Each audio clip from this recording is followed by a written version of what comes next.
Hello, hello. This is your spiritual godmother, Tando from Cosmic Spark, and I'm back again with another video. This is the last of the What I Love About series. We are finally on the 12th sign of the zodiac, Pisces. Let's get straight into it.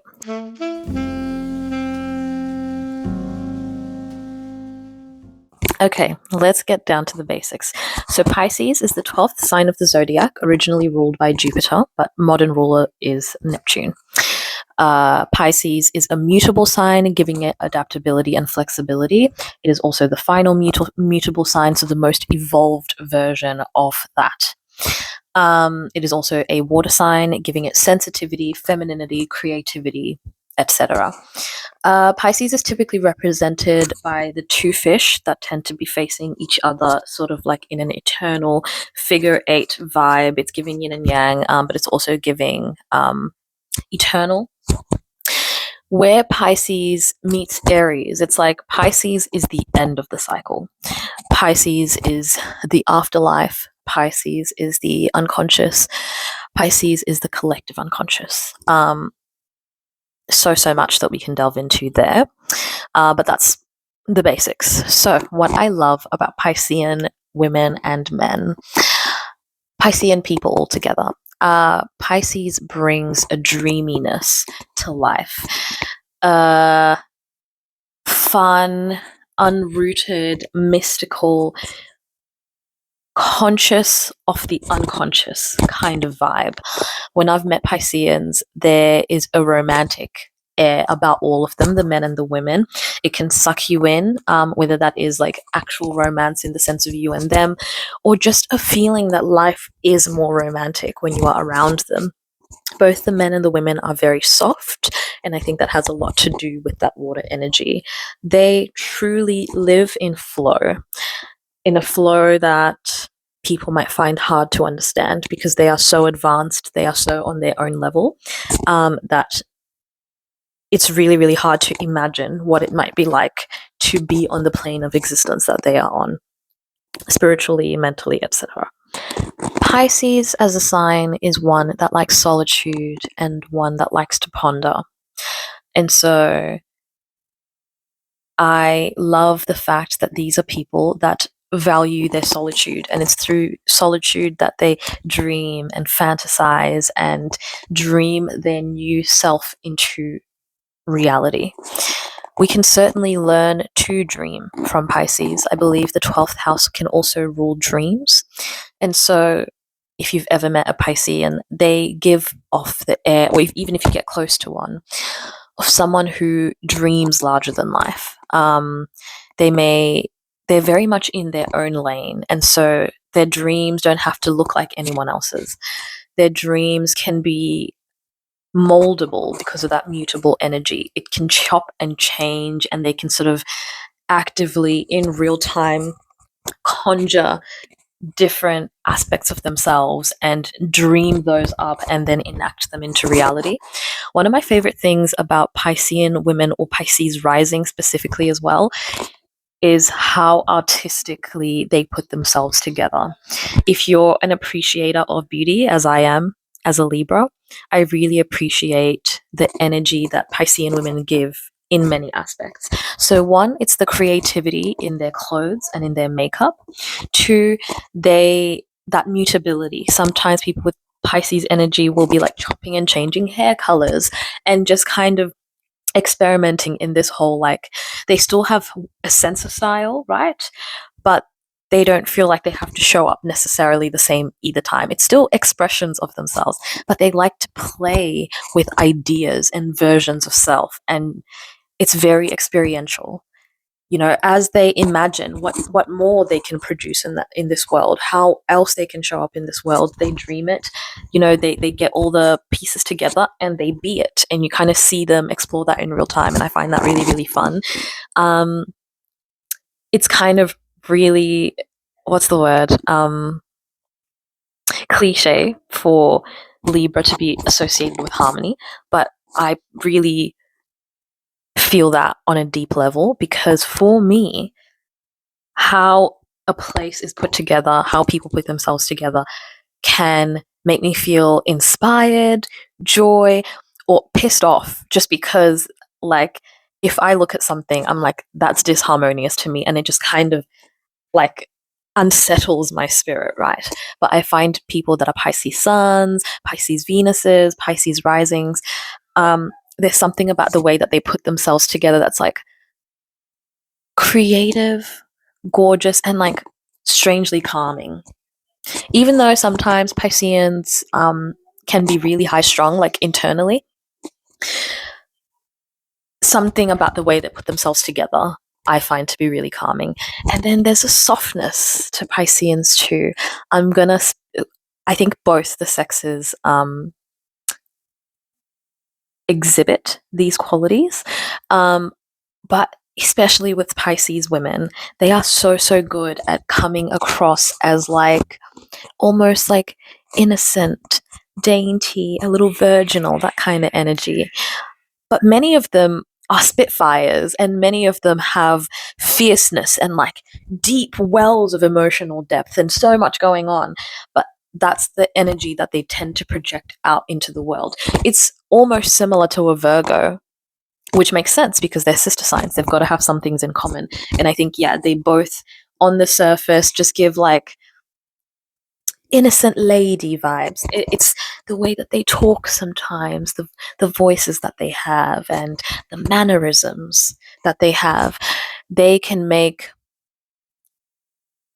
someone want to run and protect them and shield them from the world. With sometimes when you're talking to them, they kind of get this like doe-eyed, far-away look, and you kind of want to like pull them back. You're like, where did you go? What was going on over there? There's definitely so Neptune is associated with like mysticism and illusion and fantasy, disillusionment as well. But yeah, so with Neptune being their ruler, they do sort of exist in a fantasy world. Pisceans with that Neptunian rulership kind of feel like they exist in their own plane, even while being on this plane. I feel like Pisceans can really look to be in a bubble, especially with the fact that they do try and set themselves apart to an extent. They genuinely enjoy their solitude. They want time to think and dream, right? But yeah, they kind of exist in their own reality. And to date them and to be around them, you've got to give in somewhat to this fantasy. You have to kind of participate in it to some extent. I think, okay, I do love how Pisceans are hedonistic. Very escapist vibes, which can lead them down the wrong path. It can lead to things like addiction, etc. But as a fellow escapist myself, whether it be mentally or them like exploring with substances or whatever, there is sometimes this deep need to not be anchored to reality and to float away and to get messages through different forms of consciousness. The wisdom with which Pisces placements bring is non-linear. It's hard to pin down, and yet not any less impactful or truthful about, not more truthful or impactful.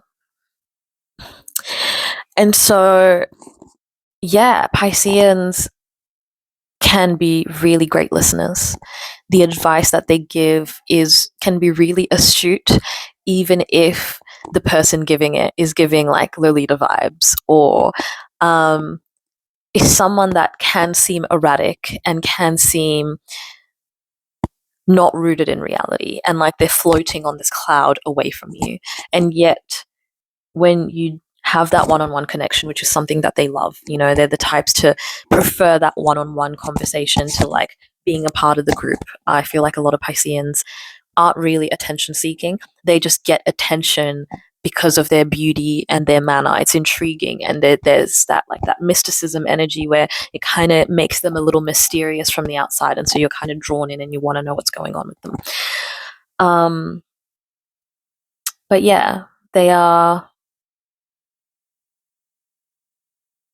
great listeners, kind, able to achieve greatness by dreaming, by letting it come to them, by floating through life, putting something in the air, and then feeling the energy of it. Pisceans sometimes feel like they are energy readers, some of the strongest of the zodiac. I think all water signs do exhibit that strong ability to interpret emotional language and esoteric language because of how it comes through, because it's between the lines and not, not on the line, not by the book. Pisceans can be deviants, and I'm not just talking sexually. I think because of their want to be hedonistic, they can get into relationships with the wrong people, with people that exacerbate or add to or begin new addictions. And they can be addicted to love for sure. Sometimes Pisceans can be serial monogamous, but even so, they are the greatest lovers. The type of lover that truly loves you unconditionally, truly would do anything for you. I will say, Piscean women, when they're younger, can be attracted to men that need a lot of help. There is a bit of a savior complex with Pisces, because Pisces is also about service.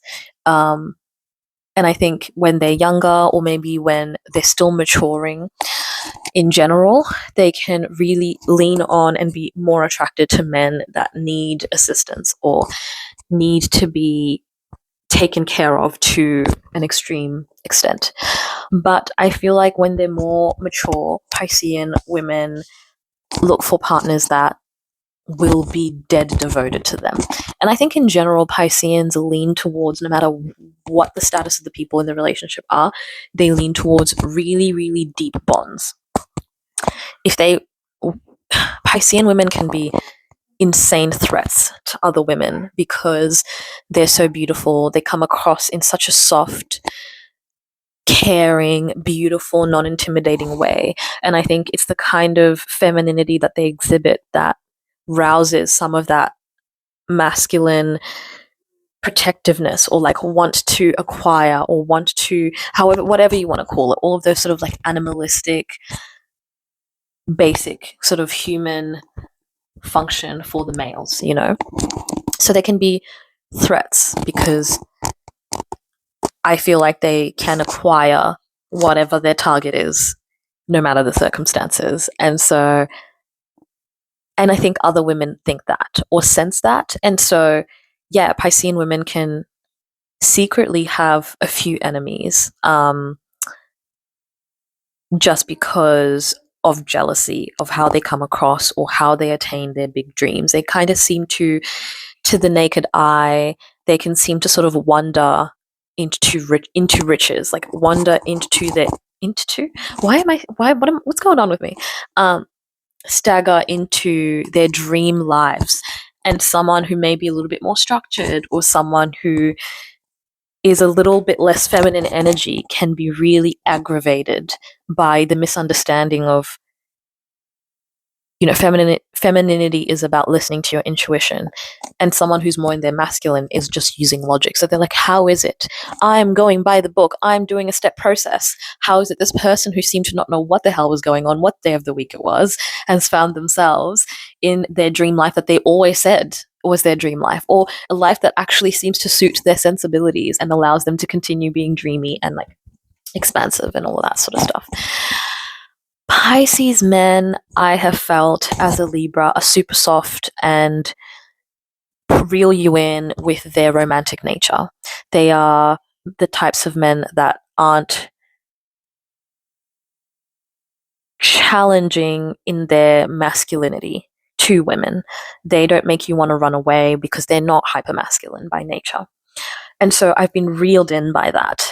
But there's like a boundless energy to Pisces where it's kind of like it's its own universe spinning on an axis. And so you don't always know what the Piscean man is doing, what he has in different boxes. Pisces people are naturally really sensual, and sometimes they have periods of time where they're really sexual, and then other times where they're just solely focused on themselves, and that's not the primary goal of theirs.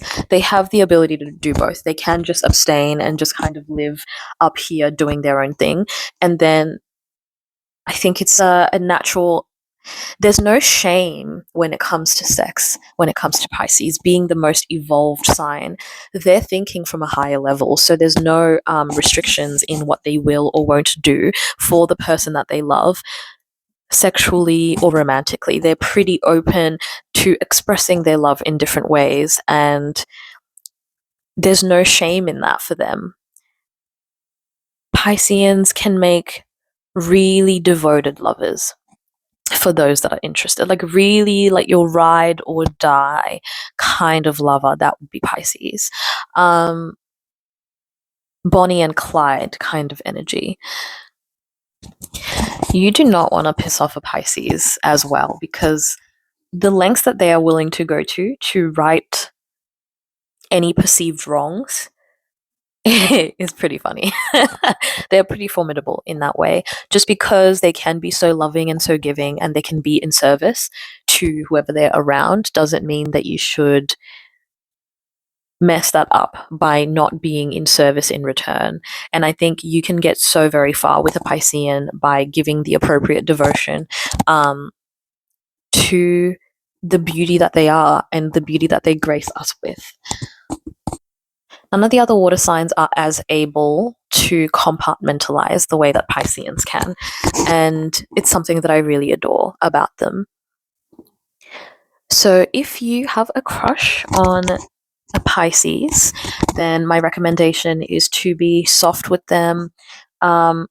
Feel free to be the one to approach and be patient, be kind, be super respectful, be loving, be giving, be affectionate, be honest, because they are human lie detectors.